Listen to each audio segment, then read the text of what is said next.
कुछ चीज़ें जो पिछले पार्ट में हमें छूट गई थी, जैसे आइरिस जो होता है आपका, आइरिस बेसिकली एक गहरा पेशीय डायफ्राम होता है। मतलब जिसका अगर इसके कंपोजिशन की बात करें तो ये बेसिकली एक डार्क मस्कुलर डायफ्राम या गहरा पेशीय डायफ्राम के फॉर्म में होता है। आइरिस आपका क्या करता है, जब सिकुड़ता है तो पिपल के साइज को छोटा कर देता है। मतलब जो आइरिस आप देखा था आपने तो इस तरह की थी और बीच में एक पिपल का एरिया था, तो जब ये सिकुड़ता है तो इस साइज को छोटा कर देता है, और छोटा करने के कारण पिपल से क्या होगा, लाइट कम जाएगी अंदर की तरफ, और जब लाइट कम होती है तो ये अपने आप को स्थिर छोड़ देता है। तो उस कंडीशन में बहुत लूज हो जाता है। लूज होने के कारण आपको पुपिल में ज़्यादा लाइट इंटर कर सकती है, आप चीज़ों को अच्छे तरीके से देख पाते हैं। तो इस तरह से आइरिस आपके चीज़ों में हेल्प करती है। साथ ही साथ आइरिस का जो कलर होता है, अगर आइरिस के कलर की बात करें, यही ह्यूमन आई का भी कलर होता है। तो इसलिए आप कई लोगों की आंखों के कलर अलग अलग देखते हैं, तो जब आंखों के अलग अलग कलर होने का रीज़न आपका आइरिस का ही कलर होता है।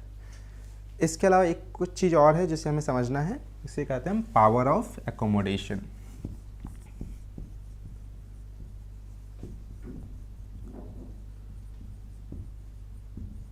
या जिसे हम हिंदी में कहते हैं समंजन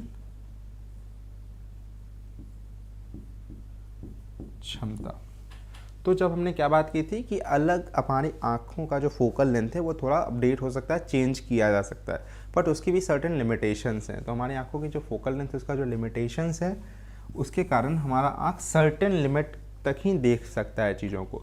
तो जो मिनिमम दूरी है या न्यूनतम दूरी जो हमारी आँख देख सकती है वो होती है 25 सेंटीमीटर, और जो अधिकतम दूरी हमारी आँखों के द्वारा देखा जा सकता है वो होती है इन्फिनिटी, या जिसे कहते हैं आप अनंत तक की चीज़ें आप आसानी से देख सकते हैं। तो ये दोनों हमारे लिमिटेशंस हैं हमारी आंखों की, जिसमें हम 25 सेंटीमीटर से लेकर अनंत तक की चीज़ों को देख सकते हैं। इसके अलावा इसके नीचे की चीज़ों को देखना हमारे लिए पॉसिबल नहीं होता है। और अगर आंखों में इन लेवल की चीज़ों को आप नहीं देख पाते हैं, अगर कोई चैलेंज आता है, कोई अलग अलग जो भी कंपोनेंट्स हमारे रेटिना हो गए, कॉर्निया हो गए, आइरिस हो गए, पुपिल हो गए, लेंस हो गए, इनमें कोई प्रॉब्लम आती है तो कई बार हम न्यूनतम दूरी से तक नहीं देख पाते हैं। हो सकता है कई बार हम 30 सेंटीमीटर से पहले नहीं देख पाएँ, तो उसमें अलग अलग बीमारियाँ होती हैं, अलग अलग दोष होते हैं जिसको हमें आगे की क्लासेज में पढ़ना है। जैसे अगर आप 25 सेंटीमीटर तक की चीज़ों को से कम न्यूनतम दूरी आपकी थोड़ी ज़्यादा हो, मतलब आप 30 सेंटीमीटर की चीज़ों को देख पाएँ, 25 सेंटीमीटर की चीज़ों को नहीं देख पाएँ, तो उस कंडीशन में आपका दूर दृष्टि दोष होता है, जिसमें हम नज़दीक की चीज़ों को नहीं देख पाते हैं। अगर आप इन्फिनिटी तक नहीं देख के थोड़ा पहले तक ही देख पाते हैं तो वहाँ आपका निकट दृष्टि दोष होता है। और कई बार होता है कि इन दोनों दोषों का कम्बिनेशन आपको होता है कि जिसमें आप 30 सेंटीमीटर से लेकर 100 मीटर्स या 1 किलोमीटर तक ही देख पा रहे हैं, तो उस कंडीशन में आपका दोनों कंबाइन होकर प्रेस बायोपिया का रूप धारण कर लेती है। तो इन सभी के लिए अलग अलग उपाय हैं कि कैसे इनको ठीक किया जा सकता है, इसको हम आगे की क्लासेज में पढ़ेंगे।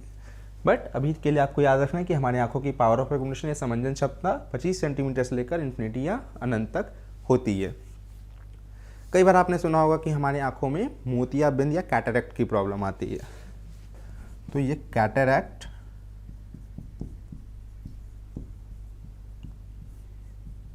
या मोतियाबिंद की जो प्रॉब्लम है ये क्यों होती है कि हमारा जो पार्टिकुलर कॉर्निया है उसमें धुंधलापन आ जाता है, जो हम देखते हैं उसमें धुंधलापन या थोड़ा वाइटनेस आ जाता है।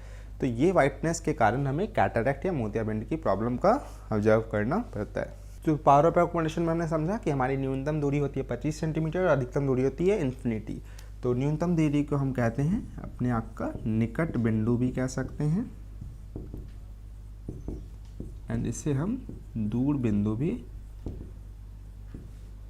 कह सकते हैं। इंग्लिश में इसे नियर पॉइंट और इसे फार पॉइंट भी कहा जाता है। तो जब नज़दीक की चीज़ों को देखना होगा तो हमारी आँख को क्या करना होगा, अपने फोकल लेंथ को थोड़ा सा रिड्यूस करना होगा, और जब दूर की चीज़ों को देखना होगा तो हमें अपने फोकल लेंथ को इंक्रीज करना होगा। तो उस कंडीशन में आँख का जो होता है क्रिस्टलिन लेंस वो अपने आप को पतला कर लेता है। मतलब अधिकतम दूरी के लिए हमारा आँख का जो लेंस है वो पतला हो जाता है, और न्यूनतम दूरी के लिए ये मोटा हो जाता है। तो इस तरह से हम चीज़ों को देख पाते हैं। और ये काम करने ये कौन करता है? सिलियरी मसल्स या पश्चमाभी पेशियों के द्वारा ये दोनों काम होता है कि इसको पतला या मोटा करके हम अलग अलग फोकल लेंथ में चेंज करते हैं और उसके कारण अलग अलग तरह की दूरी हम देख पाते हैं। लेकिन अगर 25 सेंटीमीटर से कम की दूरी हो उसको हमारी आँख नहीं देख सकती है। मतलब न्यूनतम दूरी का एक लिमिटेशन है, वो है 25 सेंटीमीटर का। उसे आपको हमेशा याद रखना है। तो पावर ऑफ रिकमेंडेशन क्या हो जाएगा आँखों का? 25 सेंटीमीटर टू इन्फिनिटी। मतलब 25 सेंटीमीटर से लेकर अनंत तक की दूरी को, वहाँ पे रखी वस्तुओं को हम अपने आँखों से आसानी से देख सकते हैं।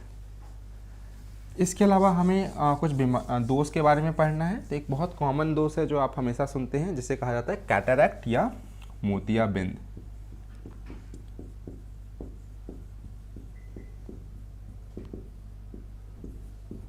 कैटरैक्ट या मोतियाबिंद में क्या होता है? जो आपका लेंस होता है वो थोड़ा दूधिला और धुंधला तरह का हो जाता है, मतलब थोड़ा सा वाइटेस्ट हो जाता है।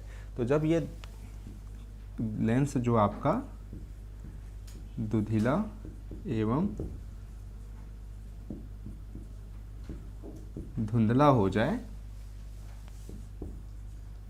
तो आपका कैटरैक्ट या मोतियाबिंद की प्रॉब्लम आती है। उस कंडीशन में आप चीज़ों को बहुत सही तरीके से नहीं देख पाते हैं। तो इसको दूर करने के लिए कैटरैक्ट सर्जरी की जाती है, जिससे आपकी आंखें वापस से नॉर्मल हो सकें। यह धुंधलापन हटाने के लिए कैटरैक्ट सर्जरी का उपयोग किया जाता है, जिसके माध्यम से आपके लेंस पुनः सही तरीके से इमेजेस को ड्रॉ कर पाएँ, उसमें धुंधलापन नहीं हो।